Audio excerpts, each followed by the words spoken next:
Toda nação tem basicamente um manual de regras, um projeto fundamental que diz quem manda e como o poder funciona. Esse projeto é a Constituição, mas já parou para pensar que nem todos esses manuais são criados da mesma forma? Alguns são feitos para serem quase impossíveis de mudar, enquanto outros são feitos para se adaptar com o tempo. E aí surge aquela pergunta, né? Uma Constituição deveria ser algo fixo, gravado em pedra para sempre? Ou será que ela deveria ser mais como um documento vivo, que consegue evoluir junto com a sociedade? Como a gente vai ver, a resposta para isso não é tão simples. Para a gente conseguir decifrar a essência de qualquer Constituição, na verdade, só precisamos de duas chaves. A primeira tem a ver com a estabilidade, ou seja, quão difícil é fazer uma alteração nela. E a segunda é sobre a sua origem, quem de fato estava por trás da sua criação. Então, o nosso roteiro vai ser o seguinte. Primeiro, vamos entender a diferença entre constituições feitas para durar e aquelas que são mais maleáveis. Depois, a gente investiga de onde vem o poder que cria essas regras. E, por fim, vamos entender por que tudo isso importa e muito. Bom, a primeira grande maneira de classificar uma Constituição é olhando para a estabilidade dela, quer dizer, o quão fácil ou difícil é alterar o que está escrito ali. Imagina que isso é uma linha com dois extremos.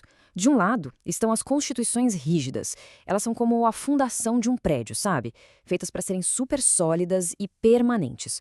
Do outro lado temos as flexíveis, que já se parecem mais com o aplicativo, prontas para uma atualização assim que a necessidade aparecer. Uma constituição rígida, por definição, é aquela que tem um cadeado especial. Para mudá-la, não basta uma lei comum. É preciso seguir um processo muito mais rigoroso.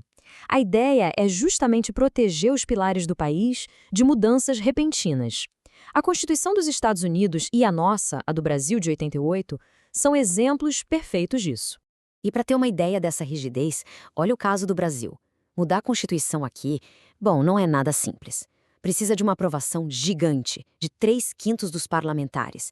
E não só uma vez, são 2 votações. É um sistema desenhado para que qualquer mudança seja resultado de um consenso muito, mas muito grande. Agora, no outro extremo, temos a Constituição flexível. Ela pode ser alterada da mesma forma que uma lei comum, sem todo esse ritual.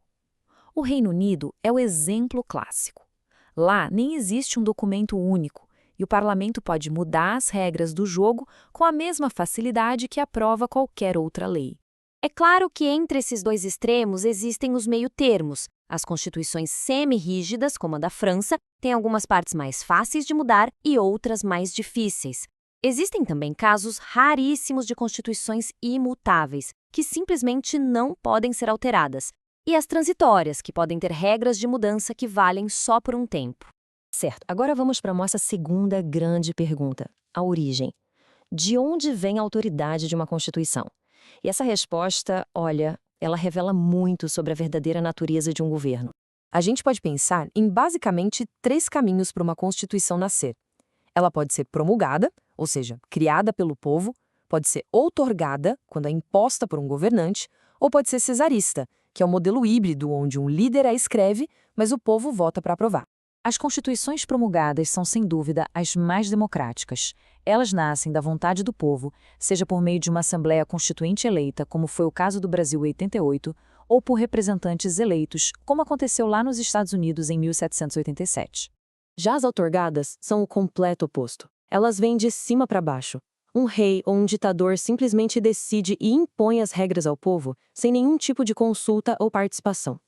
A primeira Constituição do Brasil, de 1824, imposta por Dom Pedro I, é um exemplo clássico disso.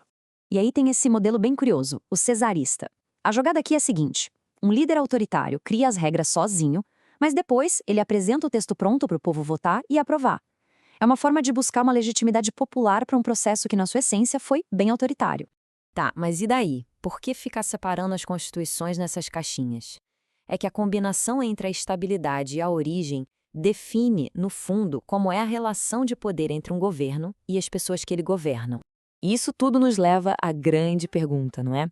Será que existe um modelo ideal, uma fórmula mágica que equilibra perfeitamente rigidez e flexibilidade, poder do povo e autoridade do Estado? A verdade é que não existe uma resposta única. Não tem modelo perfeito. Cada tipo de constituição é, na verdade, uma escolha, uma troca.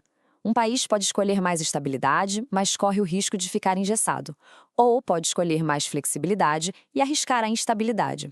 É sempre uma balança entre a vontade da maioria e a necessidade de uma autoridade central. Então, o ponto central para levar daqui é este. Para entender a estrutura de poder de qualquer nação, essas duas lentes são fundamentais. Primeira, quão fácil é mudar as regras do jogo, e segunda, quem, lá no início, teve o poder de escrever essas regras. No fim das contas, talvez a classificação mais importante seja outra. Para além de todos os nomes técnicos, o verdadeiro teste de uma Constituição é bem simples. Ela foi feita para proteger o poder de quem governa ou para garantir a liberdade de quem é governado?